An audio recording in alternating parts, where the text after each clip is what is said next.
National highway upgradation ಅಂತ ಏನು ಕೊಟ್ಟಿದ್ದೀವೋ ಅದು ಬಜೆಟ್ ಆದಮೇಲೆ ಒಂದು ಕ್ಯಾಬಿನೆಟ್ ಮೀಟಿಂಗ್ ಆದಮೇಲೆ ಅದು ಒಂದು ನಿರ್ಧಾರ ತಗೋಬೇಕು ಅಂತ ಹೇಳಿದ್ದಾರೆ. ಯಾಕೆಂದರೆ ಅಪ್ಗ್ರೇಡೇಷನ್ ಮಾಡೋದು ಒಂದು ಸ್ಟೇಟ್ ಹೈವೇಸಿಂದ ನ್ಯಾಷನಲ್ ಹೈವೇ ಮಾಡೋದು ಮೋದಿಯವರು ಒಂದು 2 ವರ್ಷದಿಂದ ಸ್ಥಗಿತ ಮಾಡಿ ಇಟ್ಟಿದ್ದಾರೆ. ಈ ಕ್ಯಾಬಿನೆಟ್ ಮೀಟಿಂಗ್ ಆದಮೇಲೆ, ಯಾಕಂದರೆ ಎಲೆಕ್ಷನ್ಸು ಮತ್ತು ಈ ಕೋವಿಡ್ ಎಲ್ಲ ಆದಮೇಲೆ ಫಂಡ್ಸ್ ಸ್ವಲ್ಪ ಇದಾಗಿದೆ, ಅದಕ್ಕೆ ಇದಾಗಿದೆ ಅಂತ ಹೇಳ್ತಿದ್ದಾರೆ. ಅದಕ್ಕೆ ಬಜೆಟ್ ಆದಮೇಲೆ ಒಂದು ಕ್ಯಾಬಿನೆಟ್ ಮೀಟಿಂಗ್ ಇಟ್ಕೊಂಡು ಅದನ್ನು ನಿಮ್ಮ ಪ್ರಸ್ತಾವಗಳು ಏನೇನು ಇಟ್ಟಿದ್ದೀರೋ ಅದನ್ನೆಲ್ಲ ಮುಂದೆ ಇಡ್ತೀವಿ ಅಂತ ಹೇಳಿದ್ದಾರೆ. ಏನು ಕೊಟ್ಟಿದ್ದೆ ಸರ್? ಮದನಪಲ್ಲಿ ಟು ಹೊಸಕೋಟೆ ಅದನ್ನು ಏನು ಇವಾಗ ಸ್ಟೇಟ್ ಹೈವೇ ಇದೆ ಅದನ್ನು ನ್ಯಾಷನಲ್ ಹೈವೇ ಮಾಡೋಕ್ಕೆ, ಮತ್ತು ಕುಪ್ಪಂ ಟು ಬಾಗೇಪಲ್ಲಿ KGF ಮುಖಾಂತರ ಬಂಗಾರಪೇಟೆ, ಕೋಲಾರ, ಚಿಂತಾಮಣಿ, ಬಾಗೇಪಲ್ಲಿ ಇದನ್ನು ಸ್ಟೇಟ್ ಹೈವೇ ಮಾಡಿ, ನ್ಯಾಷನಲ್ ಹೈವೇ ಮಾಡಿ ಅಂತ ಕೇಳಿದ್ವಿ. ಇನ್ನೊಂದು ಅದು ಚೇಳೂರು ಸರ್ಕಲಿಂದ ಅದೊಂದು ಬರೀ 600 ಮೀಟ್ರ್ ಮಾತ್ರ ಅದು ನ್ಯಾಷನಲ್ ಹೈವೇ ಆಗೋಗಿದೆ. ಬಟ್ ಅದು 600 ಮೀಟರ್ಸ್ ಒಂದು ಮಾತ್ರ ಏನೋ ಇದಾಗಿದೆ, ಟೌನಲ್ಲಿ ಲ್ಯಾಂಡ್ ಅಕ್ವಿಸಿಷನ್ ಆಗಿಲ್ಲ. ಅದೊಂದು ಮಾತ್ರ ಅವ್ರು ಏನು ಹೇಳ್ತಾರೆ ಅಂದರೆ it is not the national highway problem, it is the problem of the state government and the local elected representatives. ನೀನು ಇವಾಗ ಎಲೆಕ್ಟೆಡ್ ರಿಪ್ರೆಸೆಂಟೇಟಿವ್ ಆಗಿದೆಯಾ, ಕನ್ವಿನ್ಸ್ ಮಾಡಿ ಆ ಬರೀ 600 ಮೀಟ್ರ್ ಒಂದು ಮಾತ್ರ ಇದಾಗಿದೆ, ಅದನ್ನು ಕನ್ವಿನ್ಸ್ ಮಾಡಿದ್ರೆ ಅದು 3-4 ಮಂತ್ಸಲ್ಲಿ ಮುಗಿಸ್ಕೊಡ್ತೀವಿ ಅಂತ ಹೇಳಿದ್ದಾರೆ. ಅದ್ರ ಜೊತೆ ಈ ನಮ್ಮ ರೈಲ್ವೇಸ್ದು ಏನು ಒಂದು ಇದಿದೆಯೋ ಕೋಲಾರಿಂದ ವೈಟ್ ಫೀಲ್ಡ್ಗೆ 2011-12 ಸರ್ವೆ ಆಗಿದೆ. ಮತ್ತು ಕೋಲಾರ ಟು ಮಾದಗಟ್ಟ, ಕೆಂಬೋಡಿ, ಮುಳಬಾಗಲ್, ನಂಗ್ಲಿ, ಮಾದಗಟ್ಟ ಅಲ್ಲಿಂದ ಅದು ಒಂದು ಇದಕ್ಕೆ ಹೋಗುತ್ತೆ, ತಿರುಪತಿಗೆ ಲೈನ್ ಹೋಗುತ್ತೆ. ಸೊ ಅದನ್ನು ನಿನ್ನೆ ಪ್ರಸ್ತಾವ ಮಾಡಿದ್ದೀವಿ.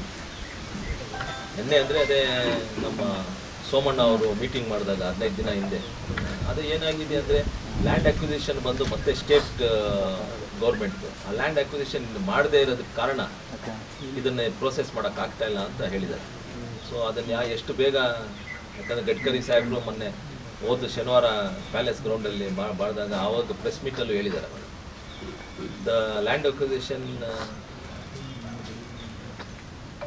it lies in the state government purview. So if they do that, I can do the railway projects or whatever is pending and the highway projects ಅಂತ ಕೂಡ ಹೇಳಿದ್ದಾರೆ.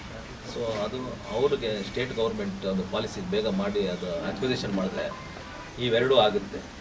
ಮತ್ತು ಏನು ಈ ಬಂಗಾರಪೇಟೆ ಎಂಟ್ರಿ ಆಗ್ತೀವಲ್ಲ SM ರಿಸಾರ್ಟ್ ಆದಮೇಲೆ ಅಲ್ಲಿ ಒಂದು ಬ್ರಿಡ್ಜ್ ಮಾಡಿಕೊಡಿ, ಮತ್ತು ಇಲ್ಲಿ ಸ್ಯಾನಿಟೋರಿಯಂ ಹತ್ರ ಅವೆರಡು ಪ್ರಪೋಸಲ್ಸ್ ಕೊಟ್ಟಿದ್ದೀನಿ. ಮೋಸ್ಟ್ಲಿ ಇನ್ನೊಂದು ವಾರ 10 ದಿನದಲ್ಲೇ ಅವೆರಡು ಪ್ರಪೋಸಲ್ ಆಗುತ್ತೆ. ಅದ್ರ ಜೊತೆ ಟೇಕಲಲ್ಲಿ ಅಲ್ಲೊಂದು ಫ್ಲೈಓವರ್ ಇದಾಗ್ತಾ ಇದೆಯಲ್ಲ, ರೋಡ್ ಓವರ್ ಬ್ರಿಡ್ಜ್, ಅದು ಇನ್ನೊಂದು 3 ತಿಂಗಳಲ್ಲಿ ರೆಡಿ ಮಾಡ್ತೀವಿ ಅಂತ ಇದು ಕೊಟ್ಟಿದ್ದಾರೆ. ಮತ್ತು ಚಿಂತಾಮಣಿಯಿಂದ ಏನು ಒಂದು ಟ್ರೈನ್ ಬರುತ್ತೋ ಅದು ಕೋಲಾರಲ್ಲಿ ಹಾಲ್ಟ್ ಮಾಡ್ತಾರೆ ಸಾಯಂಕಾಲ 8 ಗಂಟೆಗೆ, 8-8:30 ಬಂದು ಅದನ್ನು ಬಂಗಾರಪೇಟೆವರೆಗೂ ಇದು ಮಾಡಿ ಅಂತ ಹೇಳಿದ್ರು ಆ ಟ್ರೈನ್ನ. ಯಾಕೆಂದರೆ ಚಿಂತಾಮಣಿ, ಶ್ರೀನಿವಾಸಪುರ, ಕೋಲಾರಿಂದ ಬರೋರು ಮತ್ತು ಚೆನ್ನೈಗೆ ಮತ್ತು ಇಲ್ಲಾಂದರೆ ತಿರುಪತಿಗೆ ಹೋಗೋರು ಅಕಸ್ಮಾತ್ ಟ್ರೈನಲ್ಲಿ ಹೋಗ್ಬೇಕಂದ್ರೆ ಬೆಂಗಳೂರಿಗೆ ಹೋಗಿ ಟ್ರೈನ್ ಹಿಡಿಬೇಕಾಗ್ತದೆ.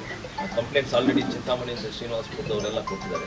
ಸೊ ಅದನ್ನು ಇದು ಮಾಡಿ ಅಂತ ಅಲ್ಲಿಗೆ ಹಾಲ್ಟ್ ಮಾಡಿದ್ರೆ ಅಲ್ಲಿಂದನೇ ಮತ್ತೆ ಬೇರೆ ಟ್ರೈನ್ ಹತ್ತಿ ಹಂಗೆ ಹೊಟ್ಟೋಗ್ಬೋದು. ಇಲ್ಲಾಂದರೆ ಅವರು ಯಶವಂತಪುರ್ಗೆ ಇಲ್ಲ ಕಂಟೋನ್ಮೆಂಟ್ಗೆ ಹೋಗ್ಬೋದು. ಚಿಂತಾಮಣಿಯವರು, ಶ್ರೀನಿವಾಸಪುರದವರೆಲ್ಲ ಯಾರು ಟ್ರೈನಲ್ಲಿ ಹೋಗ್ತಾರೆ. ಸೊ ಆ ಒಂದು ವ್ಯವಸ್ಥೆ ಮಾಡಿಕೊಡಿ ಅಂತ ಹೇಳಿದ್ದೀವಿ.